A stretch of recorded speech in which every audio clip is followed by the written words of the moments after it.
Picture yourself in an important business meeting, or driving in your car, or maybe you're studying for that big midterm exam. Regardless, it's happening again. You feel your eyelids getting heavy, your head begins to nod, you quick jerk your head up trying to stay awake. You're tired, and you're not alone. Millions of Americans suffer from being overtired.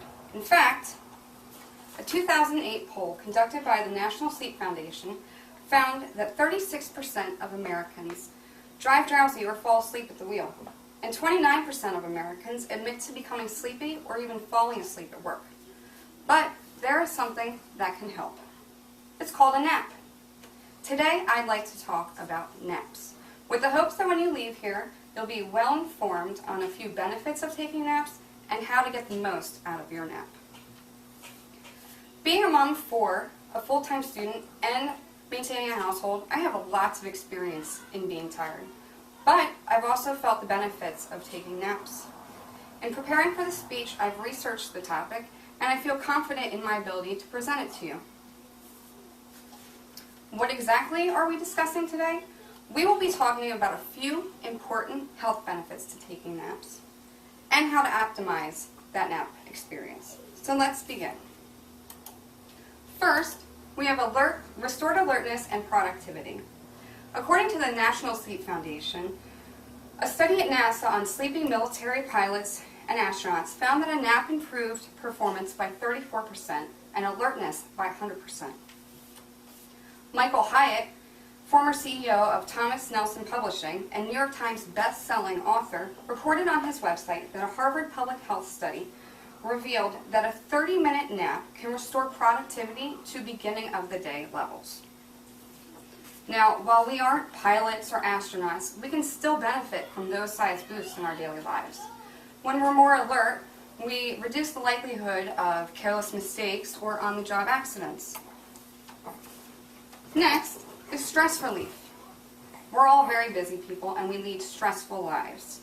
A nap recharges our internal battery and gives us a fresh start. I have a saying, I'm so mad I could take a nap.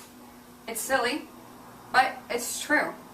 Oftentimes when faced with frustrating or stressful situations, taking a short nap can give us more energy and vigor, and we can look at the situation with a new perspective. Which leads to our last benefit, lowered heart disease risk. The #1 cause of death in America is heart disease, killing over 650,000 Americans every year. Rob Stein of the Washington Post reported in February 2007 that a study led by Demetrius Chagopoulos of the Harvard School of Public Health found that working men who took naps regularly had a 64% lower risk of death from heart disease, and non-working men had a 36% reduction in risk. A possible reason for this is the lowered amount of stress in their daily lives thanks to those naps. Now, while they're doing more research on this topic, the preliminary findings are very promising. So now let's talk about how you can maximize your nap experience. There are 4 key conditions to an optimal nap. The first is length of nap. Your nap should be about 20 to 30 minutes long. The National Sleep Foundation recommends a nap of no more than 30 minutes. This is because if you sleep too long, you will find that you have sleep inertia, which is simply the grogginess or the disorientation you feel after waking when you've slept too long. Or it can keep you awake at night when you're supposed to be sleeping. Next is location. You'll want to find a restful place to sleep, but not too comfortable that you have a hard time waking up. If you find that you have a hard time waking anyway, try sleeping on an incline or holding an object in your hand. When you drop that object, which is usually about 10 to 15 minutes after falling asleep, you'll know it's time to get up. Next, we have room conditions. Temperature is very important. If you're too hot and sweating or too cold and freezing, you'll have a hard time falling asleep or maintaining sleep. Next, also is noise and lighting. You'll want to turn off your cell phone or TV, all your electronics, and dim the lights. Bright lights are our body's cue to be awake.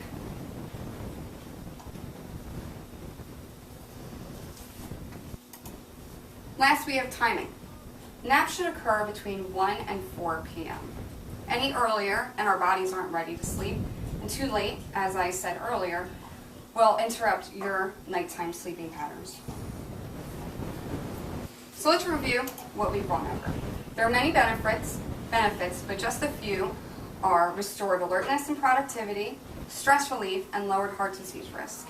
And there are 4 key conditions to getting a good nap: length of nap, location, room conditions, and timing. So now that you're all experts in taking naps, hopefully you won't find yourself falling asleep in that meeting, driving in your car, studying for that big exam, or at the worst possible time. Thank you.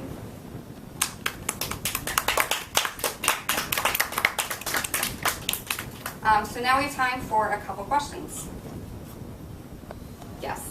What if I can't take naps? Is there anything else I can do to feel less tired? Yes, you can. The National Sleep Foundation suggests getting at least 7 to 9 hours of sleep, or making sure that you wake up at the same time every day. And also, you can, I'm not really sure.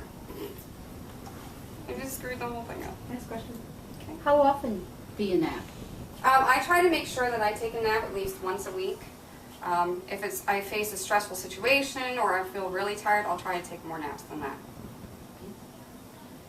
What if you don't have time to take a 30-minute nap? Can you possibly take a shorter nap? Yes, research shows that even a 10-minute nap can show the same type of benefits as a longer nap.